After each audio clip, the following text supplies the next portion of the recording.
Amen. Esther chapter 3, and pick up with me in verse 3. You'll remember that there is a new queen. There is a new queen. Remember, the king has had all of these people. All right, we're going to hope that doesn't happen all class. The king has had all of these people, all of these ladies, and he's paraded them through, and he selected someone to be the queen, and we know who she is. What's her name? Esther. Esther. Pick up with me in verse 3. Let's just read 3 and 4 and pick up where we left off last week. Then the king's servants which were in the king's gate said unto Mordecai, Why transgresseth thou the commandment? Now it came to pass, when they spake daily unto him, he hearkened not unto them, that they told Haman, to see whether Mordecai's matters would stand, for he had told them that he was a Jew. That brings to mind what's been happening. Who have we been introduced to? Of course, Mordecai we've already known. But who is the other individual that's going to stand out in our minds?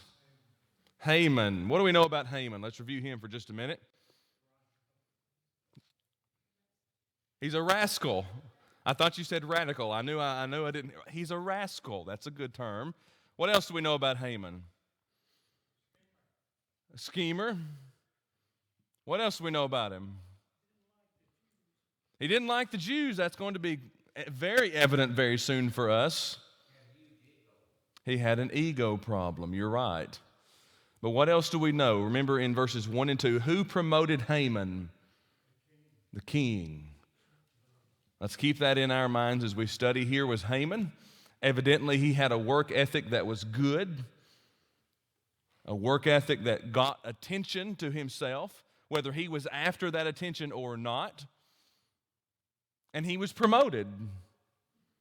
And it seems that the king has said that people will bow in your presence. Remember, we talked about the fact that the kings and the high people of government in this society were like gods unto the people. And they were reverenced in that way by the people. And as a matter of fact, we're learning it was a law. Interestingly enough, verse 3, why do you break the king's commandments, Mordecai? Why did Mordecai break the king's commandments? Why did he not bow down?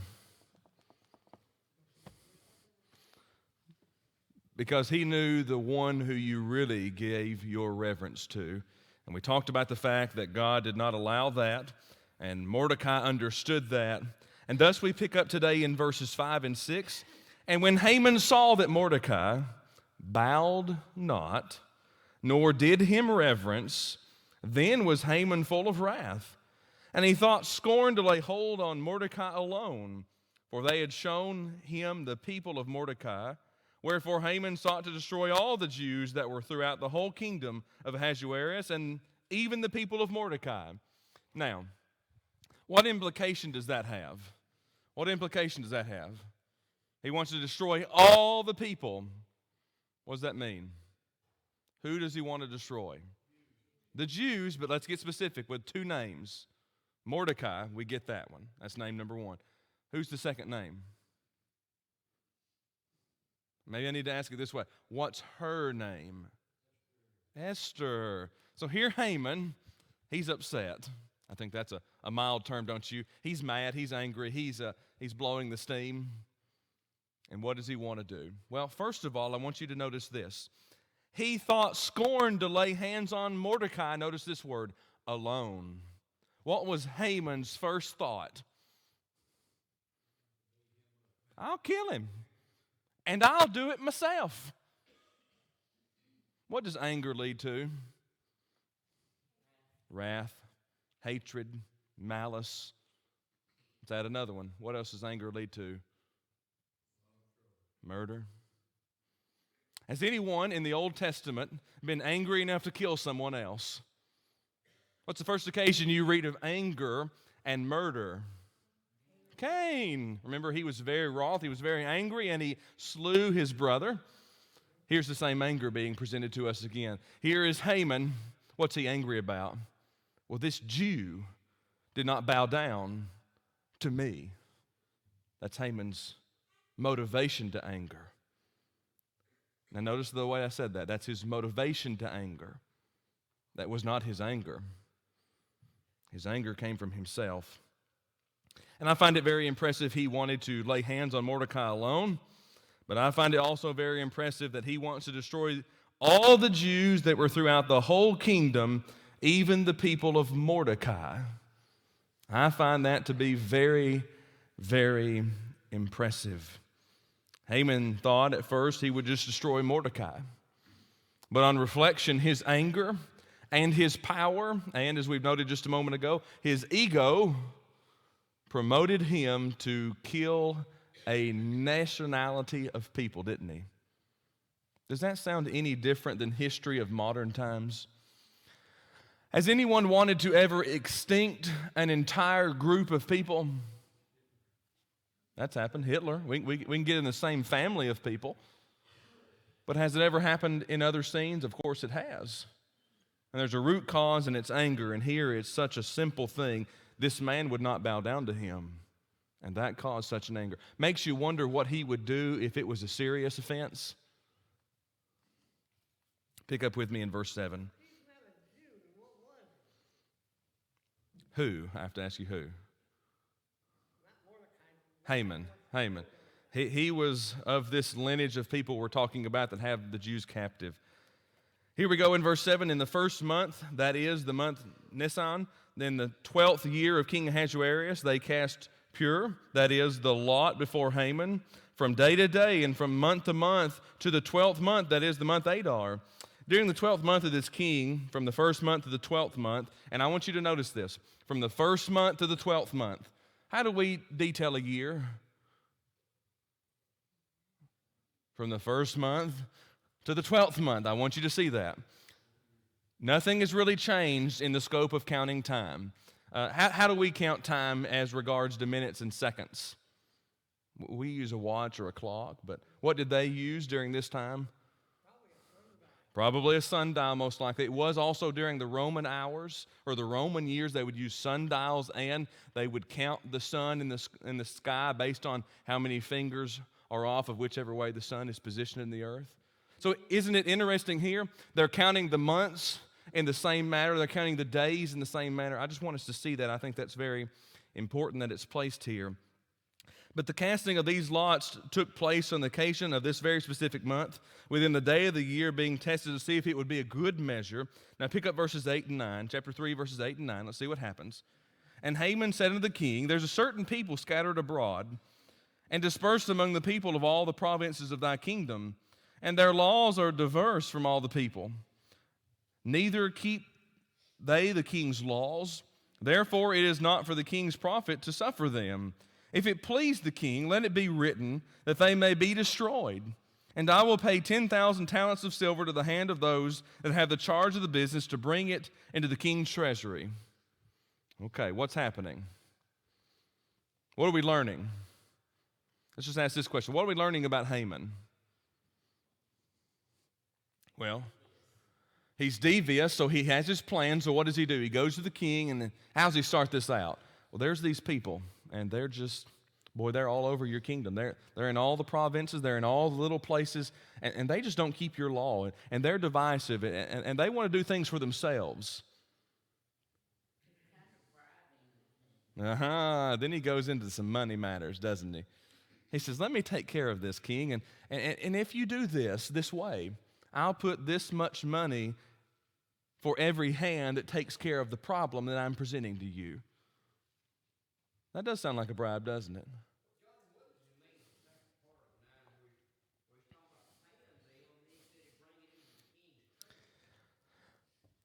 Let me reread. I will pay 10,000 talents of silver to the hands of those that have charge of the business to bring it into the king's treasury.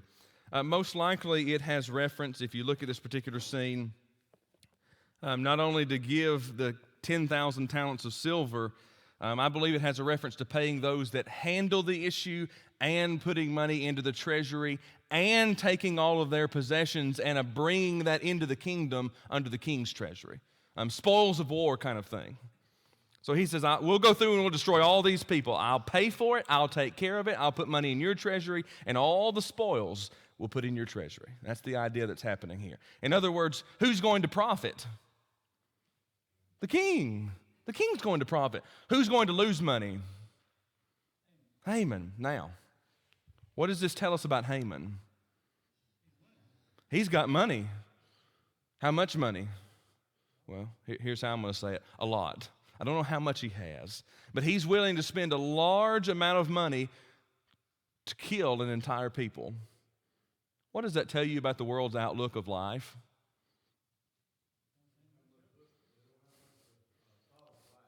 Well, they have a certain thought of life. Yeah. They put a value on it, and evidently here, he's placing a value on life. And he tells the king, you do this, and I'll do this. I like to call verses 8 and 9 here the buddy system. You scratch my back, I'll scratch yours. You let me do this because they're really aggravating me, and I'll do this for you. You take care of me, I'll take care of you is what's happening here.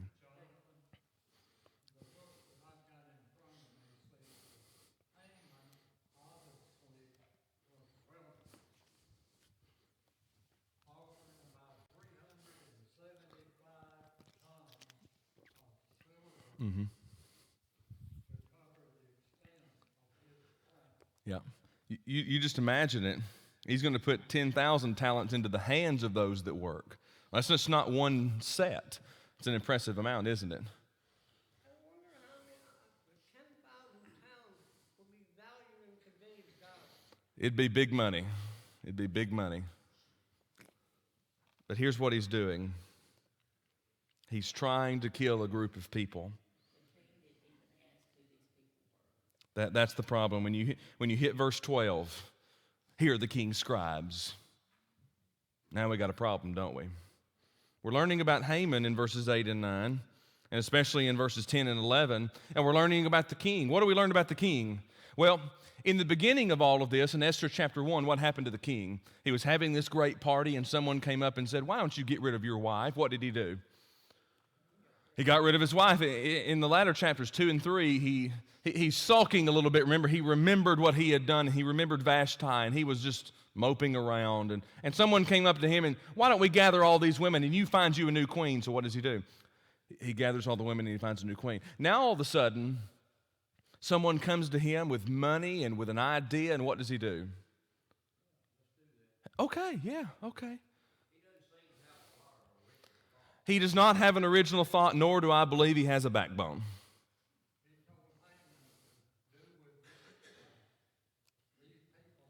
Yep. Take care of it the way you want to. Look at verses 10 and 11. The king took his ring from his hand. Now pause for a minute. That doesn't mean as much to us. If I take the ring that's off my hand, what does this ring symbolize? Marriage bond. Now you think about that. We keep that on our hand. What did the king keep on his hand? His seal ring, his signet ring. In other words, this is his stamp of approval. So he takes it from his hand and gave it unto Haman, the Jews' enemy. And the king said unto Haman, the silver is given to thee, the people also do with them as it seemeth good to thee. Take care of your own problem. Don't bother me with it. What are we learning about Haman? The king. He has no regard for life.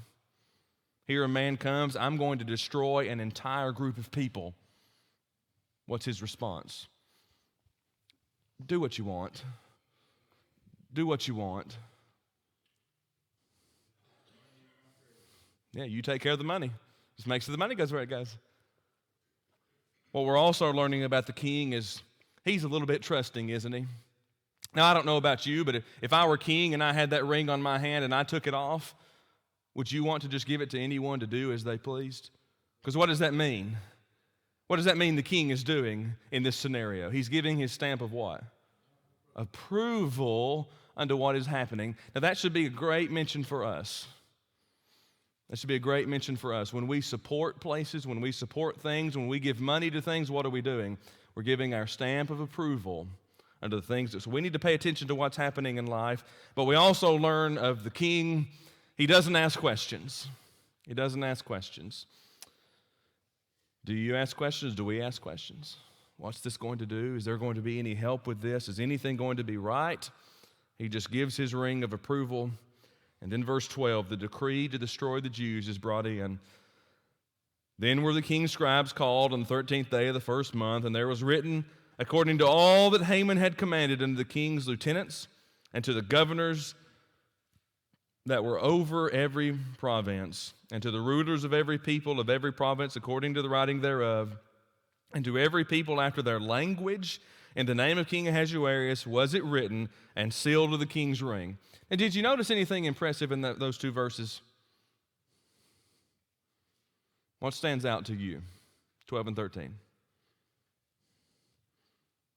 I'll tell you what stands out to me. Then the king's scribes, the king's scribes were called on this day of this month, and they wrote according to who commanded?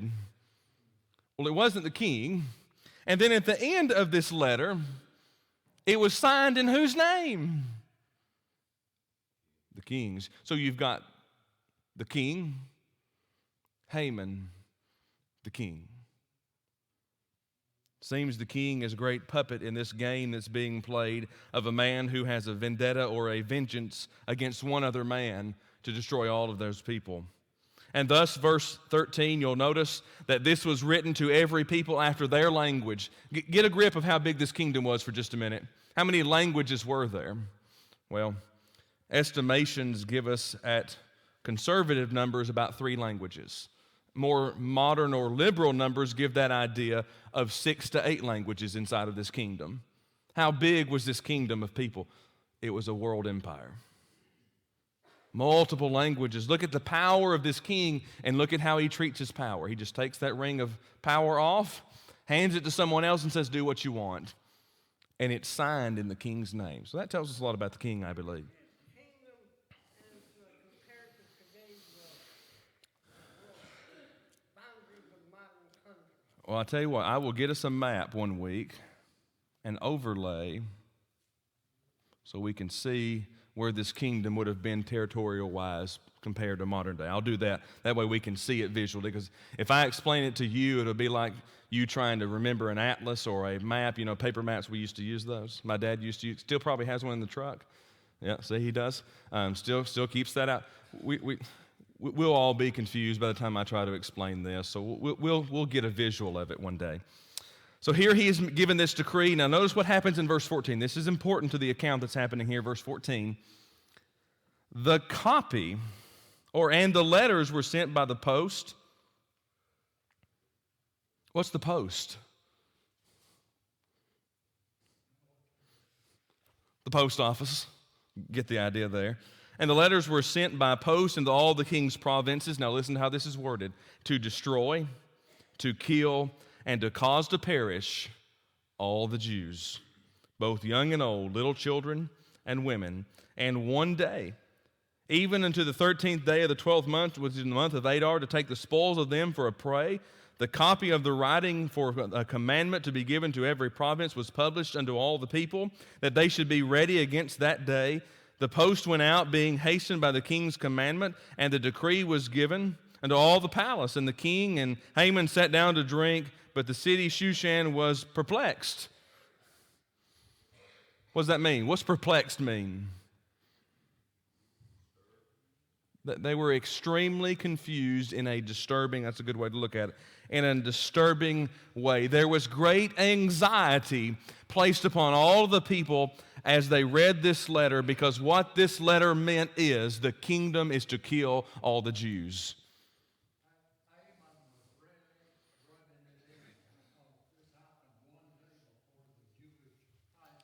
Yes, it did. So he was trying not only to make a wound, but he was trying to rub salt in that wound, wasn't he?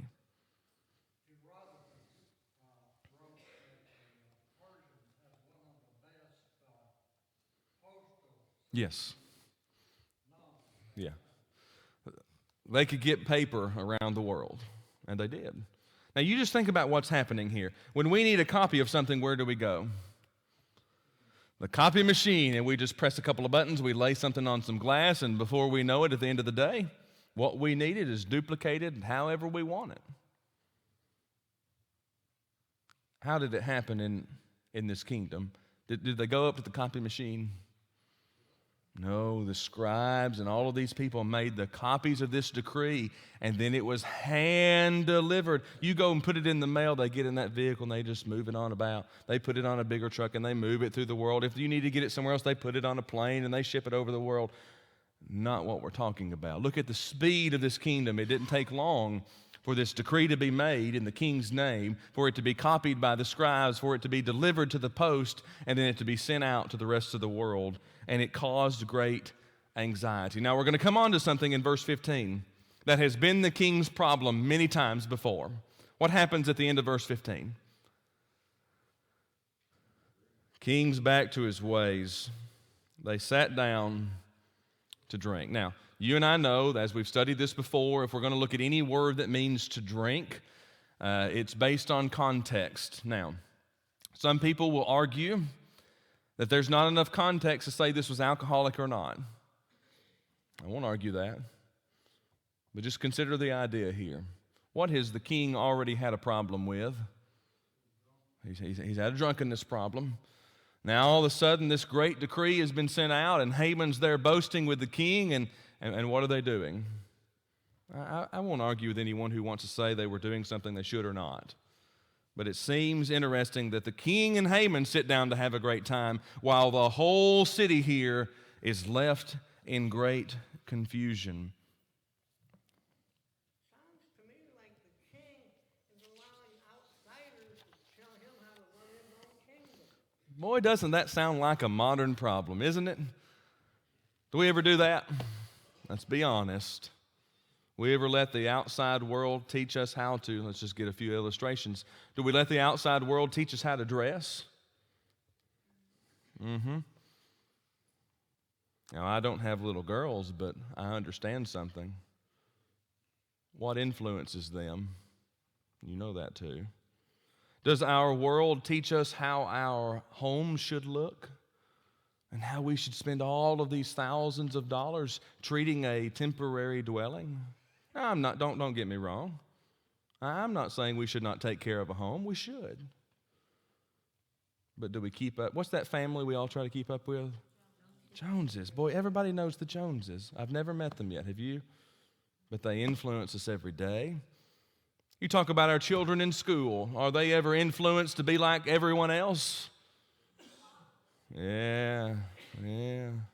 Every day. You ask any teacher, they understand what's going on. Why should I live in my world the way you like it? There you go. That's what people are asking. That's right. We're more like the king than we would really like to admit, because many times we don't have a backbone either. Oh, okay.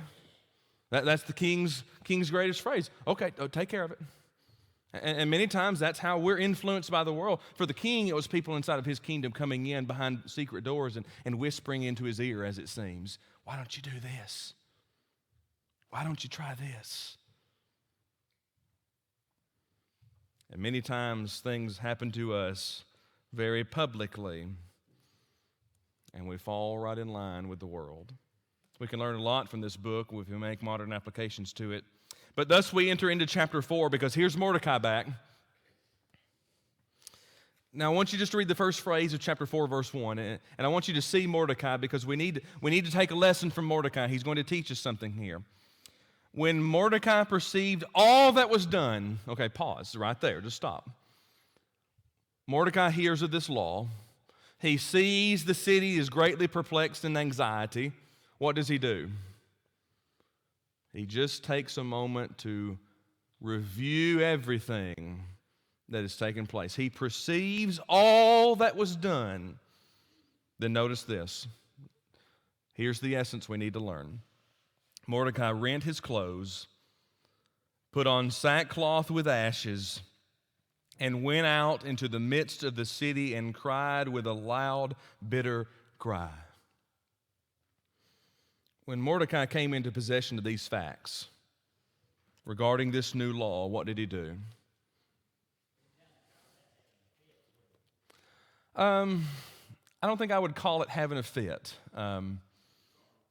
This is the essence of great sorrow. You'll often read, you remember Job? What did Job do after all of his children were lost, all of his possessions were gone, and his wife had come to him and say, curse God and die? What did Job do? Sackcloth and ashes, remember.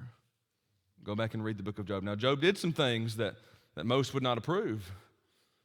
Job kept his faith with God. But Job did. Here is Mordecai. He's in a sense of great mourning. There's a sense of great sorrow. You know, our world would teach us to be too proud to do this, wouldn't it? This was a bitter, bitter cry. Now, the word loud here is a word that means everybody heard it. It's not just that he was making noise to make noise. You know, modern protesters are loud, but they're making noise just to make noise.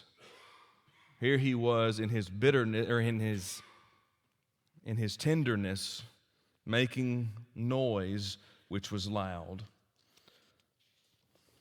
Let me ask you a question. And this is something we need to learn from Mordecai. If we learned that maybe our people or another people were going to be destroyed due to a law that was created, would we go to the center of the city and mourn?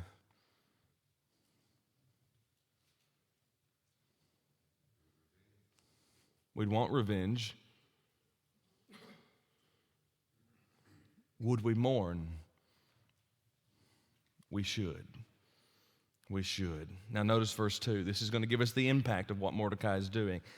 And came even before the king's gate, for none might enter the king's gate clothed with sackcloth. Many ancient kings did not permit sorrow or weeping in their presence as to bring their countenance low. It was considered in many aspects and in many cultures a place of evil.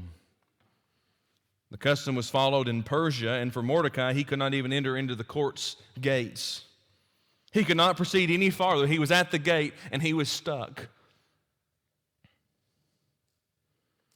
Verse 3, and in every province, wheresoever the king's commandment and his decree came, there was great mourning among the Jews, and fasting and weeping and wailing, as many lay in sackcloth and ashes. Was it just Mordecai who went to weeping? Let me ask you this. If Christianity is ever persecuted, will we weep? I'm going to ask it this way, and somebody's going to get mad at me for asking it this way, and don't do that.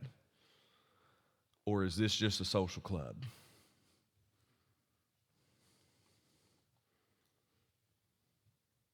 Would we go home, or would we weep in the streets?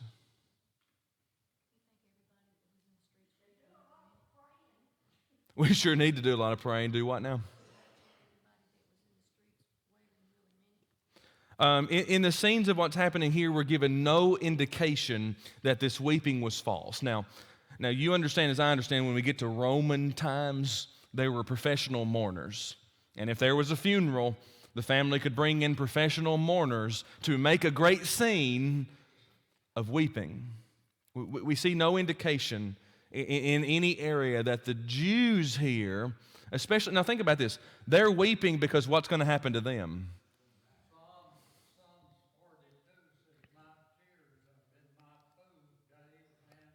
Mm-hmm. So here they are in the midst of their own people, in the midst of Persia as well. And they dwelled in the streets with a great mourning. Their nation has faced sorrowful experiences, but to their minds and to the law of the Medes and Persians, they're at their end. What do we know about the law of the Medes and Persians? What has to happen? The law is the law. Now, do what?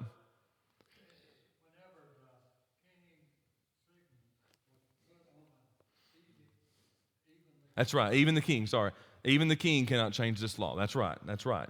Now look at verse 4. We've been introduced to Haman and the king. They went into a state of what I would call they sat down to drink, and I think you understand what I'm referring by that. That's what I believe that means, but we don't have to take offense on anybody's belief on that. We see Mordecai, he goes through the streets weeping. We see the Jewish people, they're in the streets mourning in sackcloth and ashes.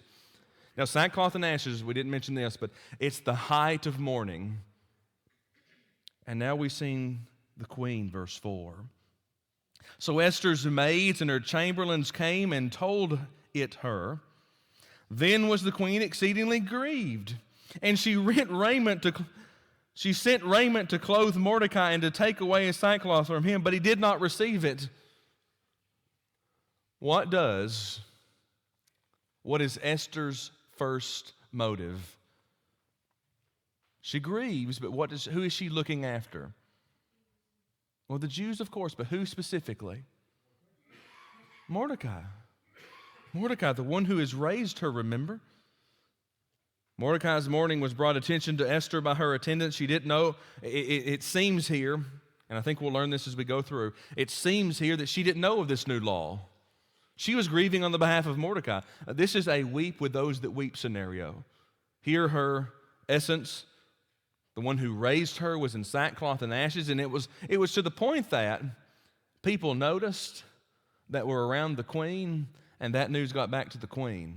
So very loud and very impressive weeping here. The mourning was not permitted in the sight of her husband. Who was her husband? The queen. The king. That's very simple. And she knew this could not be placed inside of the king. Mordecai has refused his clothing, and she likely intended for Mordecai to don those clothes so that he could enter the courts, so that they could be in their presence, so she could learn of the grief.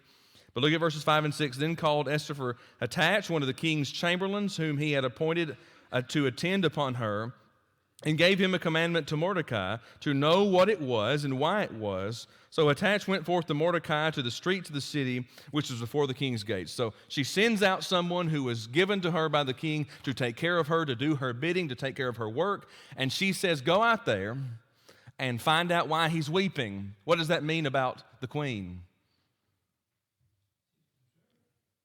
It means she's concerned, but it means something else. Remember, she's a Jewish girl. What law had just been put into effect? Oh, we're going to kill the Jews. Uh-oh. What's the queen? She's a Jew, and no one knew it.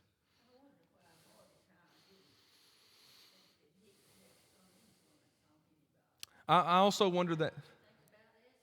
I also wondered that too. But it seems that he is having an effect on everyone, doesn't it?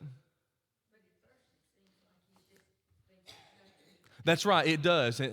He surveyed the situation and he went right into mourning. But his mourning, he has what I call traveling mourning.